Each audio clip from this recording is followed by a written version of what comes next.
覚えた？おーい。こちらです。 Do you remember the Order 1886?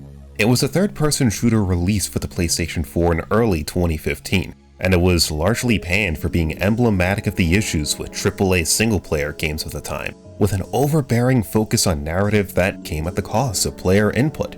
Even mainstream review outlets came down hard on this point, with GameSpot's review describing it as the modern action game personified. This is the part where I walk for 3 minutes, and now comes the short bit where I have to pick a bunch of things up and look at them, and then comes the brief shooting part that practically ends before it begins. Though many have long since forgotten the Order 1886, the specter of what it represents is, unfortunately, alive and well in Monster Hunter Wilds. Wilds is the 6th mainline title in the series, developed by the same team responsible for Monster Hunter World.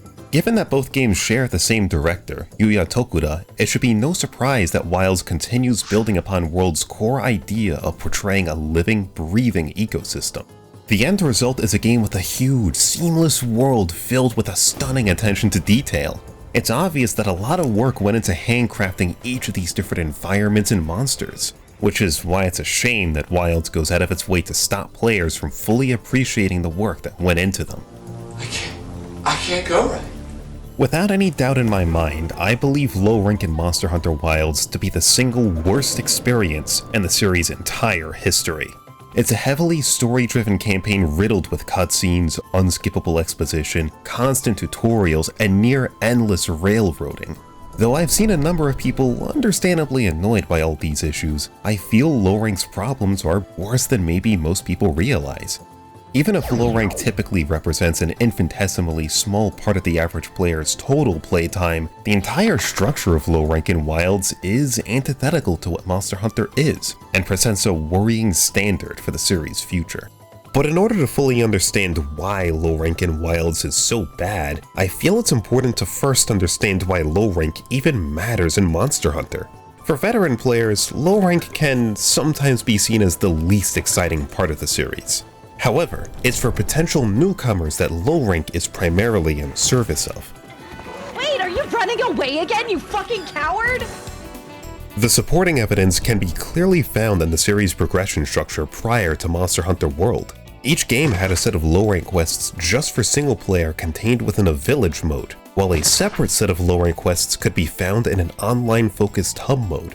Though it seems redundant to have roughly the same content between solo and multiplayer, the separation of these modes allowed them both to be tailored towards slightly different experiences. Village low rank chiefly provides an environment for newcomers to learn the fundamentals of the series, with quests and progression designed around just one player, whereas hub low rank typically assumes players have already experienced Village, and thus rearranges or consolidates the same content across different quests to avoid redundancies.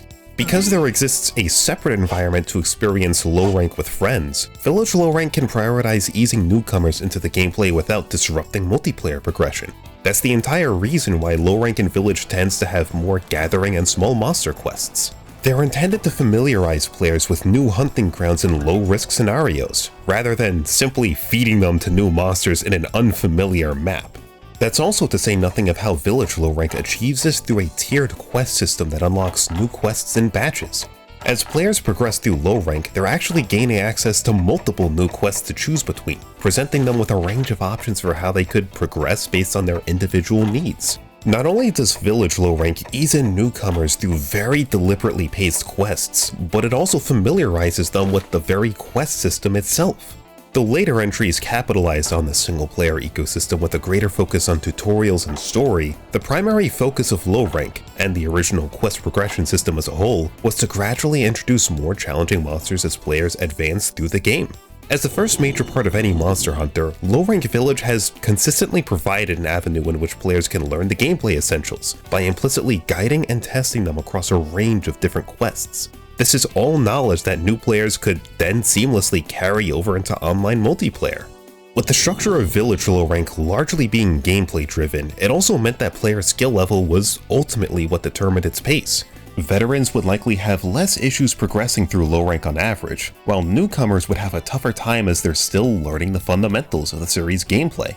The end result was an effective, unique structure that struck a solid balance between slowly introducing newcomers to the essentials, immediately engaging returning players with the core gameplay loop, and providing both of them with a healthy amount of gameplay options along the way. But what if we were to change all of that? What if instead of using a tiered quest system, low rank was a linear sequence of events that relied on an overarching story to introduce newcomers to the game through a safer, more controlled environment? Fortunately, we know what that looks like because that game already exists, and it's called Monster Hunter Wilds. The idea of seamless hunting is a big focus for Wilds, with many of its gameplay mechanics designed around spending prolonged amounts of time in the single biggest areas of the series. The game clearly wants players to venture out into the wild, but it's afraid to let new players engage with the world for the duration of low rank. Wild's earliest hours are full of heavily railroaded set pieces and slow, plodding sections where you're forced to walk and listen to unskippable exposition for minutes on end. Though low rank's purpose is to introduce the game's mechanics to newcomers, Wilds refuses to let players engage with any of these mechanics on their own terms, restricting large swaths of the game for hours on end as a player is railroaded into the next story-relevant set piece. Too often were there points in which I wanted to explore a newly unlocked environment, but the game either outright stopped me from doing so until I advanced the plot, or just fast traveled me back to base camp after finishing a quest outright, just to hear the next round of exposition. Though the shackles start to come off towards the end, this railroading permeates all of low rank, and it undermines Wild's entire gameplay loop. The open-ended nature of the gameplay directly clashes with the restrictive structure of the story. It's an issue exacerbated by the sheer frequency of these story sections, as story assignments are littered with cutscenes, lengthy exposition sequences, and escort sections, the latter of which are all unskippable. Part of the issue isn't just that there's an emphasis on these narrative-driven sections, but that there are so many of them. It's hard to familiarize myself with all of these new areas if I'm actively denied the right to explore them in full. It ruins the game's pacing, and veteran players are the ones who will likely feel it the most. Players who can coast through story assignments will experience a heavily skewered gameplay to cutscene ratio, as every 5 to 10 minute hunt has what feels like 20 minutes of additional story to sit through. That's not to say there aren't points where the story will loosen up and let you embark on free hunts, but these few moments suffer from being drip-fed just one new monster at a time. Early on, your options are going to be limited to some of the game's weakest monsters, because Wild's story introduces monsters sequentially rather than offering a variety at once. The pacing just feels sluggish, because up until the last stretch of low rank, new content is slowly being piecemealed to the player across 20-minute intervals. It's not just the moment-to-moment gameplay that suffers, but the entirety of low rank's progression. I'm gonna be honest, if you can endure over 10 hours of the worst pacing scene in Monster Hunter, you will officially have more than the minimum patience required to play through the series' older entries. Wild's story isn't necessarily the problem. It's that the story actively prevents players from engaging with the core gameplay loop, the entire reason people play the series to begin with. The decision to heavily railroad low rank is weirdly antithetical to Monster Hunter's entire structure, as a series centered around multiplayer. Remember, part of Monster Hunter World's entire selling point was that it consolidated the low ranks of single player and multiplayer into one, making it so friends could experience the entire game together. But it did so with the caveat that players couldn't actually go on story assignments together unless the quest giver finished watching the relevant unskippable cutscenes. Wilds doesn't just fail to address this issue, but doubles down with its heavier narrative focus. There are somehow even more unskippable story sections getting in the way of friends going through the game together, which is at odds with Capcom's efforts to create a more seamless gameplay loop. It begs the question of why they didn't go back to having a separate low rank for single player if they wanted to create such a controlled environment for newcomers. Now, it bears noting that a lot of these issues aren't unique to Wilds. A lot of these issues are also true of Monster Hunter World. However, even World's heavier narrative focus still afforded players some degree of freedom to explore and engage with the game's various areas when they weren't progressing with the story. There was simply more of the game available over the course of low rank, be it by fighting certain monsters earlier than intended, or going on expeditions with friends outside the confines of the story. Make no mistake, World still actively undermined the luxury of experiencing low rank in multiplayer, but it still gave players leeway to experiment on their own time. Given how successful World ended up becoming, it was a system that clearly worked well enough, which is why the restrictive focus on story and Wilds feels so odd. There's already an influx of new players getting into Wilds simply because it's the most recent game, and I don't think low rank properly sets expectations for what Monster Hunter is really like. In this game, low rank is a heavily railroaded action game laden with hours of dialogue, and that's not what Monster Hunter's about. I'm aware one could argue none of this is really a big issue because low rank itself doesn't matter since the real game starts in high rank. However, to argue that low rank doesn't matter not only invalidates part of the $70 game that I spent real money on, but also misses the point of what low rank is supposed to be. A place where the essentials of the game can be experienced and learned. Reaching high rank should feel like a natural progression of that experience, not a moment where I'm glad the game will finally start resembling a video game. Low rank's heavy narrative focus comes at the cost of player agency, and thus a learning environment where newcomers can discover the entire appeal of the series for themselves. Veterans have to sit through hours of forced tutorials and exposition just to experience the parts of the game they actually like, while newcomers get to play through a misrepresented version of Monster Hunter. Nobody really wins here. The main issue with low rank in Wilds is that it's not beyond compromising the core gameplay experience for the sake of its story, a decision embodied by its inclusion of a final boss who can only be fought once. Unless you find another player at the very end of low rank, this monster can't be fought ever again. Consequently, this monster doesn't have any unique drops, meaning it has no armor to make, and thus no reason to even fight it. In a series designed around repeatedly hunting monsters to forge new gear from their parts, a gameplay loop that rewards learning monster behavior and is conducive to a multiplayer experience which has endured for 21 years, creating a monster who can only be experienced one time and yields no reward goes against the entire ethos of Monster Hunter. And yes, I'm aware that a proper Shia quest was added in the first title update. However, I don't think it changes that this shouldn't have even been a problem to fix in the first place. Make no mistake, this wasn't a strange oversight. Much like with Guardian Arkfeld and Jin Dahad being one-off encounters in low rank, this was clearly a conscious decision to emphasize the impact of the story, regardless of how antithetical it is to the series' core design. Seeing that the series producer has since postulated that a large part of Wild's popularity is owed to its emphasis on this heavily restrictive narrative, I have to wonder, is this really how Monster Hunter should tell a story? By restricting content for the sake of narrative impact? By making decisions that go against the series' entire identity just for the sake of a sprawling epic? Forcing players to put their controller down to watch hours of exposition about the ecosystem? Is this really the direction the series should be heading in?